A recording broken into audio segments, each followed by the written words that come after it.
Pemirsa, suasana Hari Raya sudah mulai terasa. Nah, para pemudik juga sudah mulai banyak yang memadati sebagian besar pelabuhan dan juga jalur-jalur mudik lainnya. Dan kini kita akan bergabung dengan rekan Kea Dela Rosa dan juru kamera Jemi Yasin yang kini berada di rest area kilometer 57. Selamat pagi, Kea. Bagaimana pantauan arus lalu lintas di sana? Selamat pagi Arlista dan juga Yasmin. Pantauan terkini di Tol Cikampek Utama KM 57 sampai pagi ini masih terpantau ramai lancar dan kami belum menemukan titik-titik kemacetan di arah dari Jakarta menuju Jawa ataupun sebaliknya dari Jawa menuju Jakarta. Dan kini tepat di belakang saya sudah ada Polda atau Polisi Daerah Jawa Barat yang sedang bersiap untuk melakukan pemantauan arus mudik di Tol Cikampek Utama yang dimana walaupun tadi saya bilang masih dalam kondisi ramai lancar, ternyata dari pihak Jasa Marga menginformasikan kepada kami sudah adanya penambahan jumlah volume kendaraan yang dibandingkan sebelumnya, ya ini meningkat sebesar 3,1%. Dan untuk saat ini jumlah kendaraan total dari mulai H-10 menuju Hari Raya Idul Fitri hingga H-8 menuju Hari Raya Idul Fitri terpantau sudah ada 285.000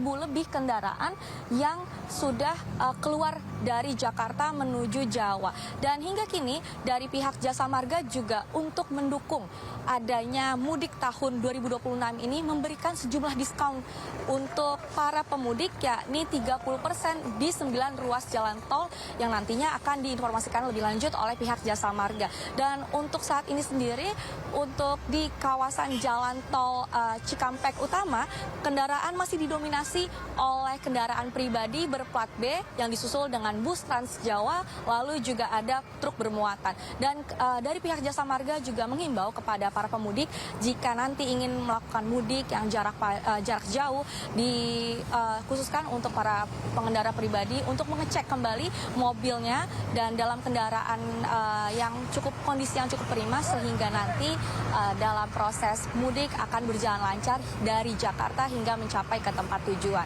Kembali ke studio, Arlista. Baik, terima kasih banyak laporannya Kea Dela Rosa langsung dari rest area kilometer 57. Selamat kembali bertugas, jaga kesehatan.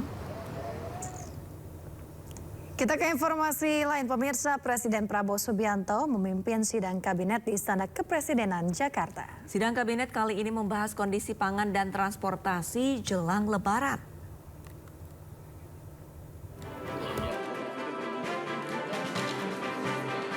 Sebelum digelar sidang kabinet, Prabowo Subianto bersama anggota kabinet Merah Putih terlebih dahulu membayar zakat mal dan fitrah di Istana Negara Jakarta. Pembayaran zakat tersebut disalurkan melalui Badan Amil Zakat Nasional. Diketahui sidang kabinet membahas soal persiapan Hari Raya Idul Fitri terkait ketersediaan kebutuhan pokok, infrastruktur, transportasi hingga pelayanan publik yang maksimal. Ingin menyampaikan beberapa hal terkait dengan mudik Lebaran yang kita hadapi.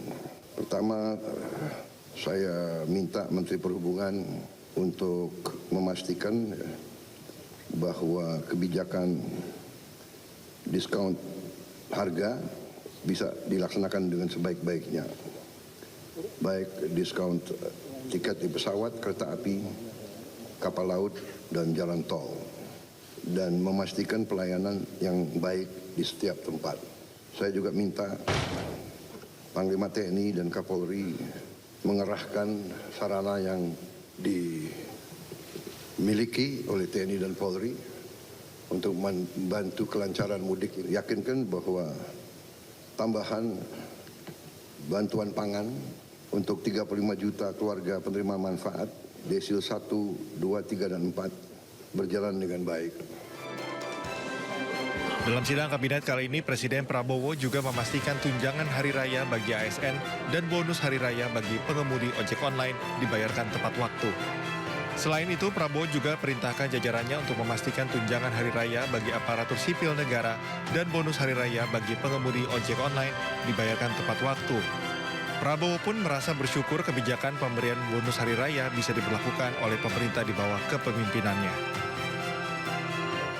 Bonus hari raya untuk pekerja sektor transportasi online yakinkan bahwa yang kita tentukan harus sampai ke mereka, yaitu antara 400.000 sampai dengan 1,6 juta. Sebelumnya pada Jumat sore, Presiden Prabowo Subianto memimpin sidang Kabinet Paripurna membahas persiapan Idul Fitri di Istana Negara.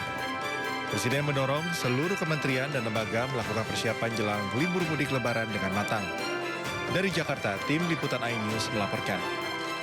Pemirsa, pastikan kelancaran dan keselamatan mudik Lebaran. Menteri Perhubungan Dodi Purwagandi membuka posko pusat angkutan Lebaran terpadu 2026. Posko mulai beroperasi hingga 30 Maret 2026 diharapkan bisa memperkuat koordinasi antar instansi.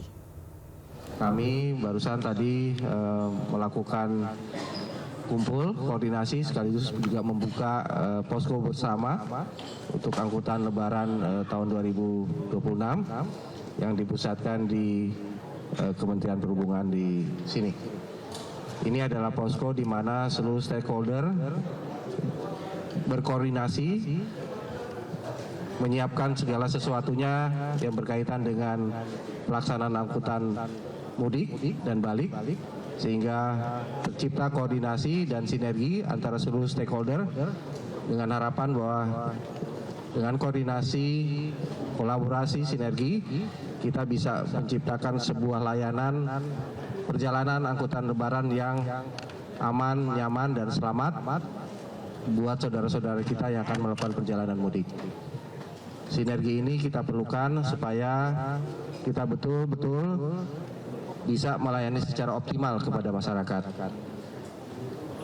Bisa melakukan koordinasi secara tepat, cepat, apabila terdapat hal-hal yang perlu ditangani sesegera mungkin. Posko ini bersifat nasional sehingga kita akan mengcover seluruh wilayah Nusantara selama masa mudik Lebaran dari mulai tanggal 13 hari ini sampai dengan tanggal 30. 1,5 juta pemudik diprediksi akan melintas melalui Pelabuhan Merak, Banten. Demi kelancaran, pihak pelabuhan mengubah rest area menjadi kantong parkir termasuk menambah pelabuhan baru.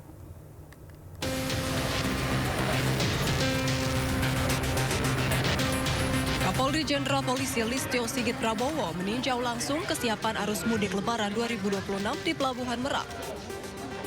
Peninjauan dilakukan untuk memastikan jalur mudik menuju Pulau Sumatera berjalan lancar dan aman.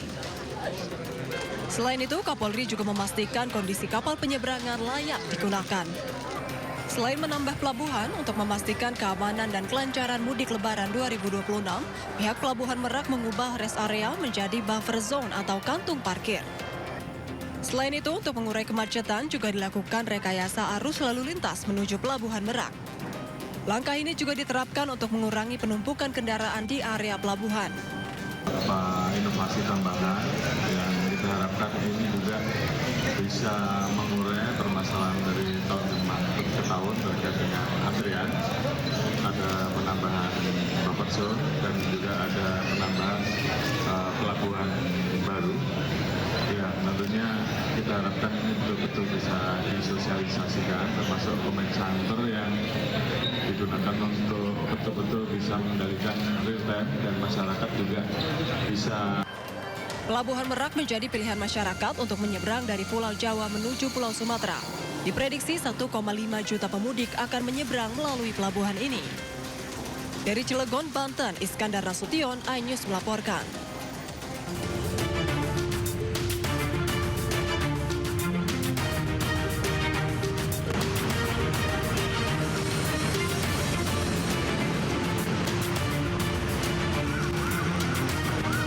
Ya pemirsa, saatnya kita simak pantauan arus lalu lintas dan kami telah terhubung dengan Brigadir Rizka dari NTMC Polri yang kini berada di kawasan Simpang Jomin, Kabupaten Karawang, Jawa Barat.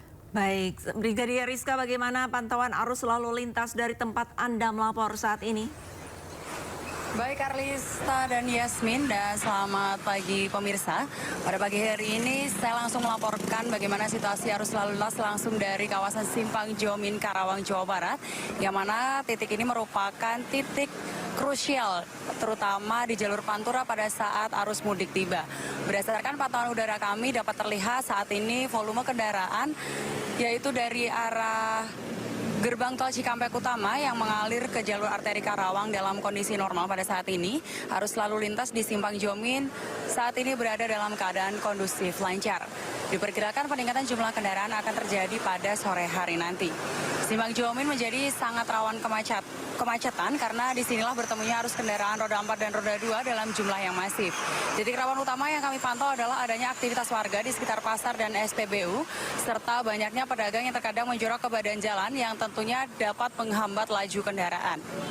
Dan apabila mulai terjadi kepadatan di kawasan ini, Satlantas Polres Karawang juga telah menyiapkan rekayasa pengalihan arus lalu lintas, yaitu sebagian kendaraan dialihkan melalui jalur alternatif menuju wilayah Cikalong atau jalur lingkar luar untuk mengurangi beban di Simpang Jomin ini sendiri.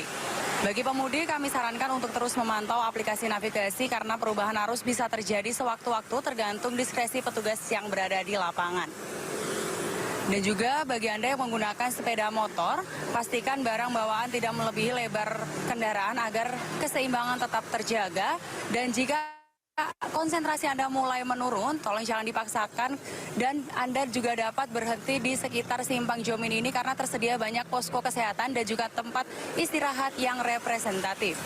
Ya pemirsa, kami berharap perjalanan mudik Anda nyaman dan aman karena mudik bukan hanya soal perjalanan menuju kampung halaman tetapi tentang pulang dengan selamat untuk bertemu keluarga tercinta. Korlantas Polri juga menghimbau kepada seluruh pemudik untuk selalu mematuhi aturan lalu lintas, menjaga kondisi tubuh serta memastikan kendaraan dalam keadaan baik sebelum berangkat. Mari utamakan keselamatan dalam setiap perjalanan karena yang paling penting dari mudik adalah tiba dengan selamat dan berkumpul bersama keluarga. Dan pemirsa, perlu kami informasikan juga bahwa berdasarkan data IRSMS dari Korlantas Polri dalam kurun waktu 1x24 jam telah terjadi sebanyak 60 kasus kecelakaan lalu lintas dengan rincian jumlah korban yaitu 2 meninggal dunia, 14 luka berat dan juga 61 luka ringan. Dari 60 kasus kecelakaan tersebut, 61% didominasi oleh kendaraan roda 2 karena gagal dalam menjaga jarak aman.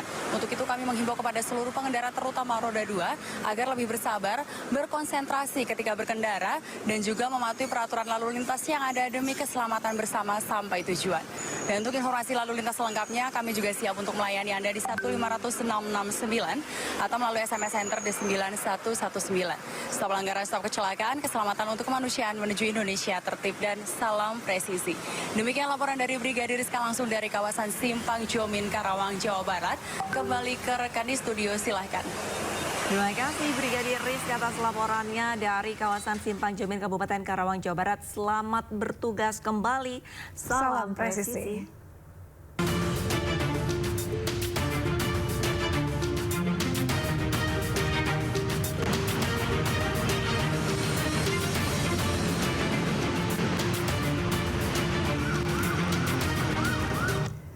Rentetan rudal Iran dan Hizbullah menghantam Kfar Zarzir, wilayah utara Palestina yang diduduki Israel. Sedikitnya 33 Zionis terluka dalam kejadian ini. Informasi selengkapnya usai jeda, tetaplah bersama Sindo Today.